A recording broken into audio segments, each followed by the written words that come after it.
Okay, so it is Monday, February 10th, 2025, and I have five big stories for you today. And please forgive me if I cough somewhere along the lines. My bronchitis is gone, the flu's gone, but I still have a little bit of a persistent cough. I apologize in advance.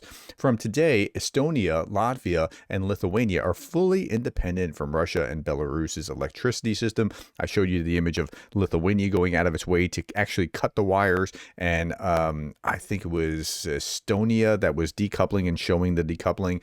Okay, so this is an important step towards strengthening the energy security of the Eastern Baltic Sea region and the EU as a whole. So no longer connected to Russia, now connected to the EU. And the president of Lithuania posted this. Goodbye Russia, goodbye Russia, goodbye Lenin.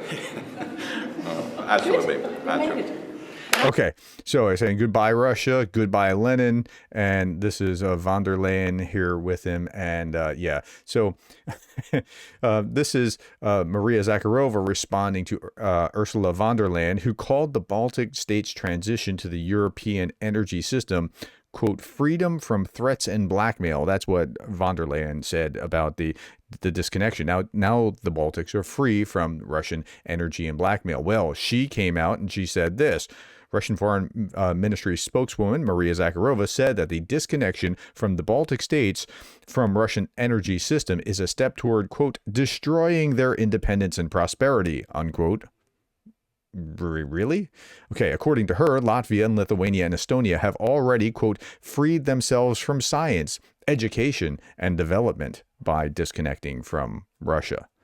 Okay, well, I'll let you make up your mind and see what you think about that. The Latvian Interior Minister is urging citizens to avoid travel to Russia and Belarus. Why? Well, Riga could close the country's eastern border within hours at any time. So they're really worried about a legitimate threat from Russia. Okay, next big story, number 2. Baltic Sea EU countries are drafting measures for mass detentions of Russia's shadow fleet, according to Politico. New legislation will allow detaining Russian ships for a wide range of reasons, including suspicions of damaging underwater cables under the pretext of anti-piracy efforts and violations of environmental regulations, like what they have been doing with the oil spills and that sort of thing, and using these ships that they shouldn't be using.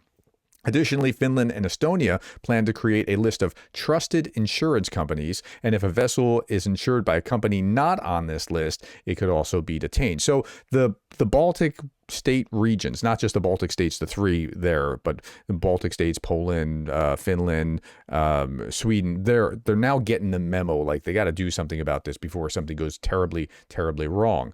Ben Hodges posted this. According to Vessel Tracker, the Koala, that's the one I talked about yesterday, the Turkish ship owned Cypriot-managed Suzamax, is 22 years old, past the typical retirement age for a crude oil tanker, and has changed her flag state 4 times in the past year. Okay, so yeah, something squirrely is going on there. Now, 80% of Russian oil exports rely on the shadow fleet. Last year, 348 tankers left Baltic ports, carrying 40% of Russia's total oil exports, funding a third of Moscow's military budget. Now, they could operate off the east coast, near Japan, like off that side, but most of the oil is on the western side of Russia. That's where they get that from. So they kind of need to go out of either the Arctic, which is troublesome, or out of the Baltic. Okay, let's turn our attention to big story number 3. So this is Max Sedin. He is a Moscow bureau chief at the Financial Times, and he said this. We got a hold of leaked Russian government report. It says Moscow wants to unite former Soviet countries under a, quote, worldview where we write the rules for the new world, unquote. Well, I've been saying this for a long time, but the countries don't want to be tied to Russia's weakness, and they face sanctions. So that's the problem that they're facing. Now, I've been saying for a long time, Putin's project has been to try to reunite these countries that were the former Soviet Union so it has its own bloc. And it's not going to work out quite that way, but this is where we are. Anton Gerashenko writes this. In April 2024, the Russian government presented a report that expressed Russia's intention to create a Eurasian trading bloc. It would be centered around Russia and would allow it to regain access to global trade and rival the EU, the US, and China. Financial Times has reportedly gained access to a presentation for internal use within the Russian government presented by Russian Prime Minister Mishustin. I always have a terrible time pronouncing his name for some reason. And attended by government officials and leaders of Russia's state corporation.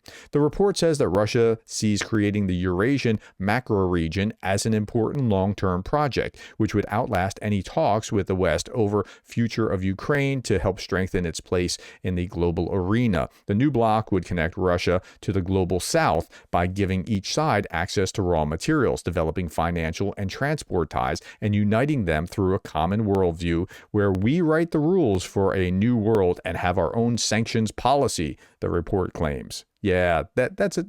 They want to be the Soviet Union 2.0. I mean, I've been saying this and saying this and saying this. This is part of Putin's motivation here. However, the report admits that the obstacles to Russia's global renaissance remain significant. EU and US are threatening secondary sanctions in case of cooperation with Russia. Secondary sanctions is exactly what's needed. If you do business with Russia, you're not doing business with us. That's what they need to be doing, and that'll have a chilling effect on those that are wanting to do business with Russia. Central Asian countries, the report adds, are taking advantage of Russia's vulnerability to seek integration without Russia. So they're trying to find, like, for example, groups such as the Organization of Turkic States. Like, okay, we'll join this organization. So that's how they're defending themselves. The development of Moscow-led Eurasian Economic Union also faces systemic challenges, the report says. These include sanctions risk and the use of different payment systems after Western countries kicked Russia out of the SWIFT system. That's their banking system. So it's not going to work out like Putin wants it to work out, but he sees himself as like reuniting the USSR in some kind of bloc that could then be a significant player on the world stage. Now, meanwhile, Russia is facing all kinds of economic woes. This report was interesting because that IKEA-style furniture you're eyeing, it might be made with Russian blood timber. 9-month investigation reveals 1.5 billion of sanctioned wood has entered the EU through Turkey, China, and Kazakhstan. 20 container loads every single day. So they're getting around sanction by calling it something else.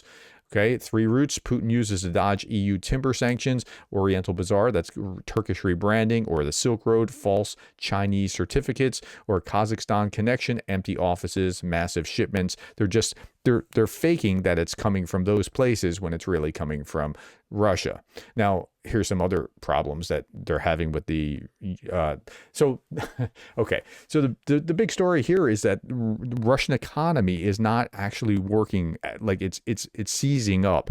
Okay, salaries in Russia will stop growing at the frantic pace and will lag behind inflation. Inflation's far more than they're saying. So they said salaries grew by 8.7%. Sure it did. Then this year it'll grow by only 3.3%. So it's not growing by 8 something, it's growing by 3 point something, and 2.5 and 2.5 projected the following year, more than likely. And with inflation at upwards of 20%, the people are going to significantly suffer in Russia. Now, let's look at Russian oil. Russian oil falls below the price cap of $60 per barrel. Now, that's somewhat of an arbitrary price cap, but you need to understand that the Russian Federation budget is based on $69 per barrel. And so if they can limit the income from Russian oil, it can really have a throttling effect on their ability to wage war. Now, let's look at some of these charts here. The Urals FOB Primorsk. Okay, so here, January, it fell like a rock. What's happening there? And then here in January, discounted North Sea dated, it went up $16. What's happening there? What is causing this deep discounts of $16 a barrel as of January? Remember, Biden sanctions. In his last week or two in office, he put these crazy sanctions, like large, when I say crazy, I mean large sanctions on Russian sanctioned oil, and this had the effect that it was going to have. Okay, so I'm giving Biden credit where Biden deserves credit rightfully.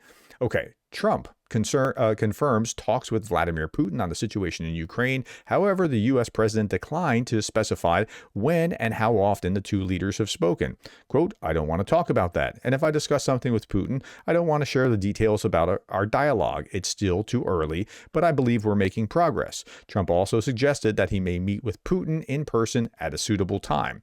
But how are the Russians looking at the same thing? So Russia's newspapers, this is Steve Rosenberg in the BBC. He does a great job combing through Russian newspapers. Russia is ready for talks, but on its terms. If you drop the diplomatic language, essentially that's called an ultimatum. Right, let's listen to this. So, Donald Trump told the New York Post that he has already spoken to Vladimir Putin on the phone about ending the war in Ukraine. A cautious response to this in Moscow. Komsomolskaya Pravda quotes Putin's spokesman Dmitry Peskov as saying, I can neither confirm nor deny this. Kommersant, it seems that Vladimir Putin and Donald Trump have spoken, and cautious language in other papers. So you get phrases like this, by the look of things, possibly, signs aren't clear. Nezavistimaya Gazeta leads with, the outline of Trump's peace plan will become clear in Munich at this week's security conference. It's possible that US proposals to resolve the Russia-Ukraine conflict will be unveiled soon. Though not yet strong, we have the first indications that the peace initiative of the White House chief will lead to some kind of result. This is preceded by behind-the-scenes diplomatic contacts, which the press learns about from sources without official confirmation, leaving us to guess, was there something or wasn't there? On the New York Post story, Moskovsky Komsomolets comments, such important revelations are supposed to be announced at press conferences, not in interviews with a tabloid reporter on board a presidential plane. After all, the leaders of these great powers haven't spoken for 3 years. But does Russia even want negotiations right now? The answer is no. Komsomolets claims that on the battlefield in eastern Ukraine, Russia has the absolute initiative. The tipping point has been reached. Actually, the numbers are going down of Russian casualties because the assaults are going down, and that's probably because either weather or because of lack of oil or fuel oil being gasoline, diesel, whatever, getting to them. Like Ukraine, Russia does not need negotiations to survive. Yes, they are preferable. Russia is ready for talks, but on its terms. If you drop the diplomatic language, essentially that is called an ultimatum. Yep, that's what it is. It's an ultimatum, and okay, we'll see how this all works out. Okay, just a couple of fun stories. This has little bearing on the actual events in the war, but I just thought you'd find this interesting. Russian troops shot down their own Eleron-3 drone, painted a Ukrainian flag on it to claim rewards instead of punishment, and then added a World War II German military symbol for extra effect. Their mistake was leaving Russian language markings on the wing. Oops. Okay. And then I thought you'd find this funny. This is Danish activists have proposed buying California from the U.S. for $1 trillion. Well, yeah, why not? I mean, it should flow both ways. See if the Americans are interested in selling California. The Danish initiative group, Denmarkification, has proposed that the kingdom purchase the state of California in response to President Donald Trump's aspiration to buy Greenland to the United States. The petition, which has collected almost 200,000 signatures, emphasizes California's warm climate and proposes renaming Disneyland Hans Christian Andersen Land. Okay, so that's all the news that I have for you today. Thank you for your time, my friends. Thank you for the likes and the shares and the subscribes. And thank you for being the kind of person that cares about Ukraine.